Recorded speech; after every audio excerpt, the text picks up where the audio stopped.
There once was a demon named Bhasmasura, and his power was the most terrifying ability any demon has ever possessed.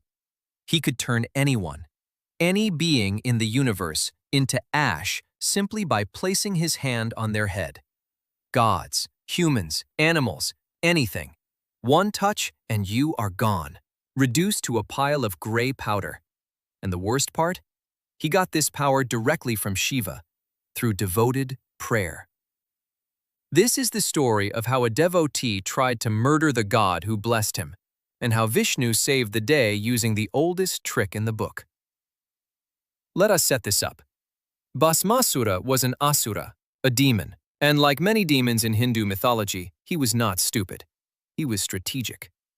He knew that the key to gaining ultimate power was not military conquest. It was austerity, tapas. You sit, you meditate, you starve yourself, you endure unbearable hardship for centuries, and eventually the gods have to grant you a boon. That is how the cosmic economy works, and Bhasmasura was extraordinarily dedicated. He performed tapas for Shiva for thousands of years. No food, no water, no shelter, just single-minded devotion, burning his body in the fire of concentration until Shiva had no choice but to appear. Shiva showed up, pleased with the demon's dedication, and said, "Ask for anything. What is your boon?" And Bhasmasura, the strategic demon, said this, "I want the power to turn anyone into ash by placing my hand on their head. Anyone at all, no exceptions."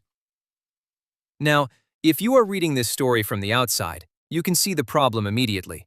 No exceptions means no exceptions. It means Bhasmasura could turn gods into ash. It means he could turn Shiva into ash.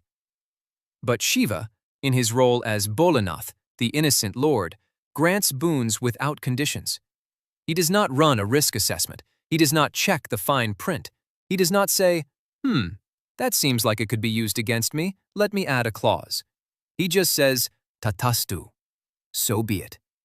And the moment the power enters Bhasmasura's body, the demon does exactly what any rational person would predict.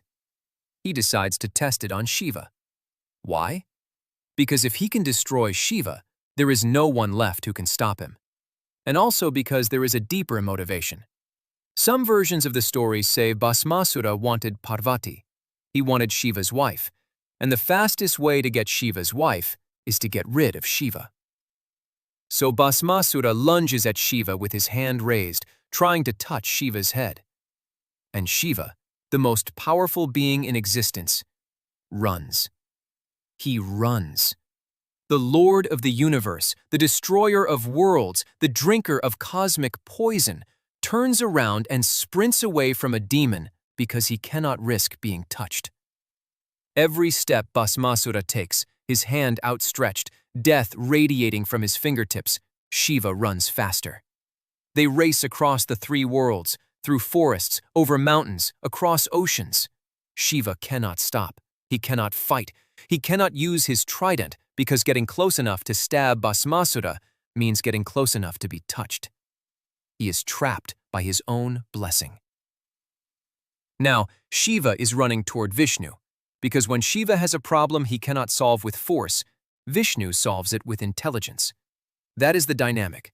Shiva is power, Vishnu is strategy. And this situation requires strategy. Vishnu takes the form of Mohini, the most beautiful woman who has ever existed or will ever exist. Mohini is not just beautiful. She is impossibly, mind-erasingly, reality-distortingly beautiful. She is the feminine archetype at maximum intensity. No being, mortal or divine, can resist her. And Vishnu knows exactly how to use this. Mohini appears in front of Bhasmasura, and the demon stops mid-chase. He forgets about Shiva. He forgets about Parvati. He forgets about everything. His entire universe contracts to a single point, and that point is this woman. Mohini smiles at him. She says, "Oh, you are very powerful, are you not?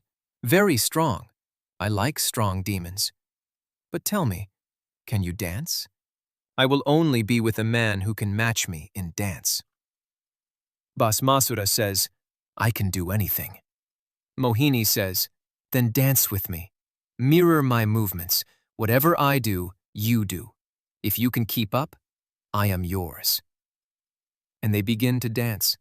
Mohini moves, Bhasmasura mirrors. She raises her arms, he raises his arms. She spins, he spins. She touches her hip, he touches his hip. She touches her shoulder, he touches his shoulder. Every movement perfectly mirrored. Faster and faster, more and more complex. The demon is lost in the dance, lost in the beauty, lost in the desire to prove himself worthy. And then Mohini places her hand on her own head. It is a dance move, graceful, casual, natural. And Bhasmasura, lost in the mirror, lost in the trance, places his hand on his own head. And in that instant, the power activates. Against himself, Bhasmasura turns to ash. His own blessing destroys him. The hand of death that could kill anyone, including gods, kills him because he was too enchanted, too lost in his own desire to notice what he was doing. Shiva emerges from wherever he was hiding, dusts himself off, and the crisis is over. Now let us unpack this, because there is a lot happening here. First, the story is about the danger of power without wisdom. Bhasmasura had the most destructive ability imaginable, and he had absolutely no self-awareness. He was all weapon and no targeting system.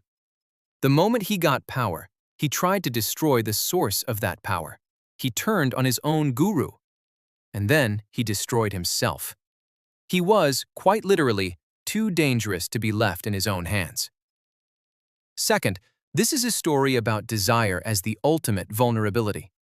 Bhasmasura was immune to physical attack. No weapon could touch him, no god could fight him. But beauty? Desire? The pull of attraction? That walked right through his defenses. It did not even have to try hard. One smile from Mohini and the demon was doing whatever she asked. And this is what gets me. The most powerful being in the universe was defeated not by a stronger being, not by a smarter strategy, by his own hand, placed on his own head. Because he was imitating someone he wanted to possess. That is the deepest cut. Your destruction does not come from outside. It comes from inside. From the hand you cannot stop raising, from the pattern you cannot stop mirroring, from the desire you cannot stop chasing, even when it leads you to place death upon your own head.